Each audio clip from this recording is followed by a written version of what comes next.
Sir, another One Punch Man season has hit the timeline. Oh, hell no!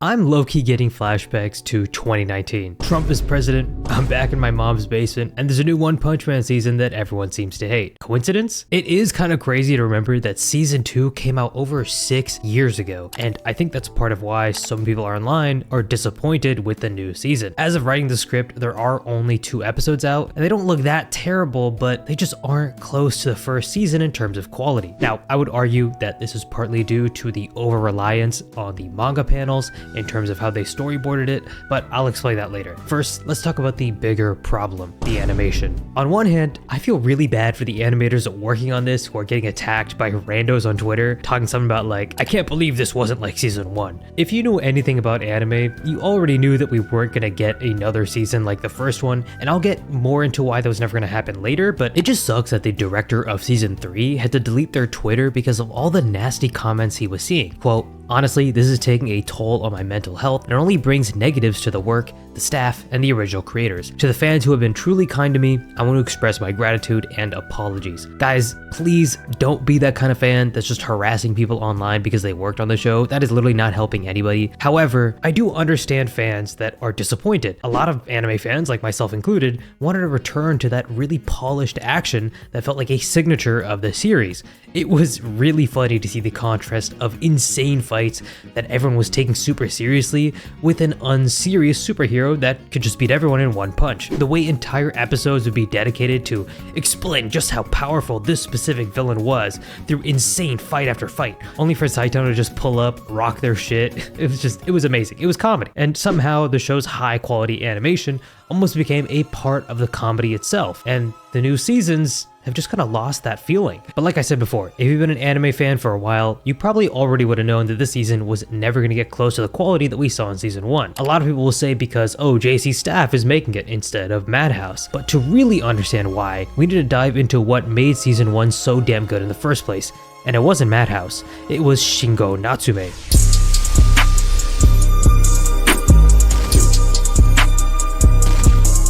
A lot of people will wrongfully assume that the first season of One Punch Man was special because it had a larger budget, or that specifically Madhouse was doing the animation. But the truth isn't nearly that simple. And to get the exact idea of what happened, let's turn to some interviews done by the chief animation director and character designer for season 1, Chikashi Kubota. Quote, there tends to be an image that One Punch Man has an abundant budget, but it's definitely not that. It's at merely an average level. And in another interview, he said that a lot of people have this common misconception that the quality of an actual animation is based on the production's budget. But in Japan, the TV production world, especially when it comes to anime, generally they all have the same budget. There are really rare situations where some have a little less and some tend to have a little bit more, but nothing that is very drastic. So in reality, it is based on the staff. Okay, so from that second interview, we're starting to understand that the budget isn't actually the issue.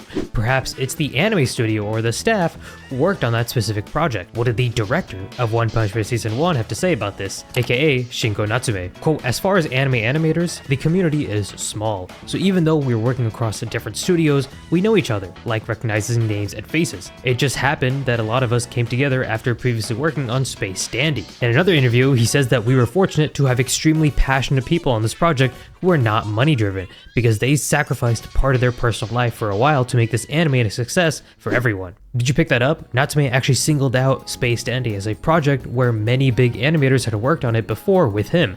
Lo and behold, if you check the people who worked on some of the most impressive shots in Space Dandy, you'll find that they also worked on the most dynamic cuts in One Punch Man Season 1. And these aren't just some Joe Schmoes that you pick up on the street. These are some of the best in the industry. Yutaka Nakamura, Yoshimichi Kameda, Chikashi Kubota, as I mentioned before, Toshiyuki Sato, Arifumi Imai, Hidehiko Sawada. Natsume's ability to get all of these talented animators on a single project as a director cannot be understated. It is probably the biggest reason that the show turned out as good as it did. If you're more curious about how Space Dandy's production influenced One Punch Man Season 1, check out Forgotten Relic's video on it. He does a great job of breaking it down.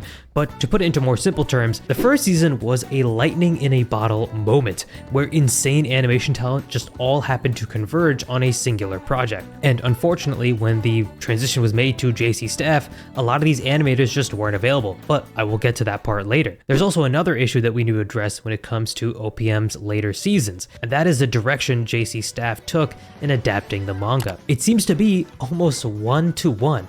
in a bad way. While at first it might sound good when you see Murata's insane artwork that, oh, if everything's one-to-one, it's gonna look amazing, right? That's not really what I mean.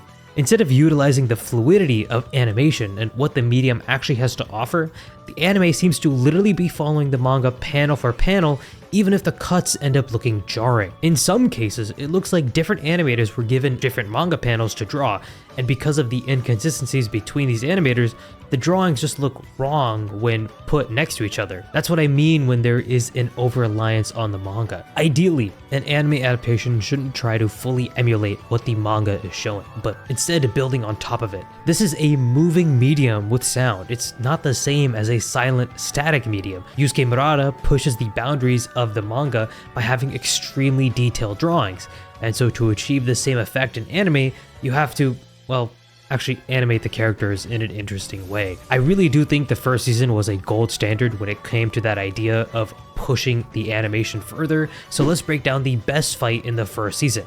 Saitama versus Boros. The anime knows exactly when to use iconic manga panels to keep that sense of humor, like with the Saitama reaction shot, but it also knows when to give the reins over to the animators and just let them loose. Yutaka Nakamura turns this comedic fight into an awe-inspiring spectacle with like 15 different impact frames on this single kick.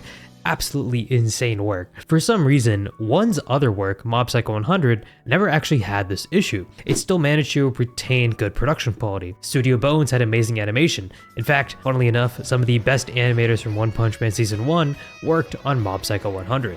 Big names like Yoshimichi Kameda, Yutaka Nakamura, Toshiyuki Sato, etc. These people all worked on Mob Psycho 100, so honestly, if you're craving more One Punch Man Season 1 specifically, I can't recommend Mob Psycho 100 enough. It's got 3 seasons that are all really consistent quality, the ending is just perfect, and this is where we get to the big problem with JC Staff's version. They are caught between 3 different adaptations that exceed it in completely different ways. You have Murata's manga, which is probably up there in terms of pure drawing quality as one of the best mangas ever created.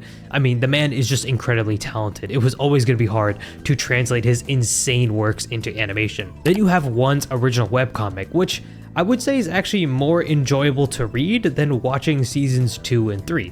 And I'm sure this is a hot take, but for me, just the goofy drawings themselves serve to make the reading experience more enjoyable and retains that comedic aspect, which I feel like is almost getting lost in the newer seasons. And then you have the first season of the anime, which was forged by the fucking Avengers of animation, okay? We were never gonna get anything close to that. Again, it would have taken a lot of work to get that. And so it all really comes down to this important question. How would you experience the One Punch Man series? I would personally say watch the first season, then read the manga from the beginning because Murata's art is just that good, and then finish the webcomic if you're still interested. And because of that answer, I can't help but come to the conclusion that One Punch Man Season 2 and 3 are the worst versions of this story out there. I don't want to diss the animators by saying that. If anything, I would actually put more of the blame on the production committee. As Vincent Chansard, a prolific animator who's worked on anime like One Piece and JJK, said on a live stream, quote, "I think a lot of people blame JC Staff, but it's a bit more complex. Sometimes it's not about the animation studio, sometimes it's about the production committee that's on top of everything." And I've actually talked about this before when I did my Blue Lock video, and a Blue Lock animator reached out to me. When I interviewed him, he was saying that the production committee really is one of the most important things when it comes to deciding how a show is going to turn out. And so here's my analysis on what I assume happened with the One Punch Man Season 3.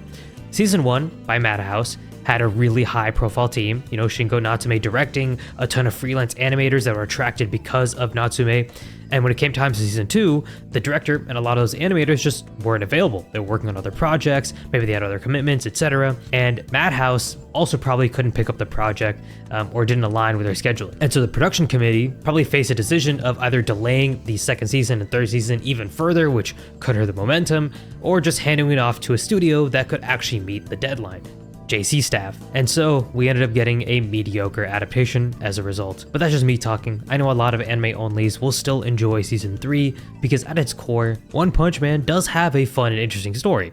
And I'm not here to bash you for having fun while watching season 3. I'm sure many people will. And I mean, I'm a fucking Pokemon fan, okay? I'm playing Legends EA as we speak right now while everyone is taking turns shitting on the quality of the game, but I don't really care what other people think. And I think you should watch whatever you want. Who cares, Now, I will say this. I'm probably going to stick around to see how the Garo fight does at the end of the season when it does come out. I am curious to see how JC Staff handles such an amazing fight in the manga, but I'm probably not going to be watching this week to week just due to the first 2 episodes, and I don't know. I would rather read the manga after seeing what I saw. But let me know in the comments below if you're planning on continuing this show, if you're going to drop it. Make sure to like the video, subscribe, watch another video. Peace.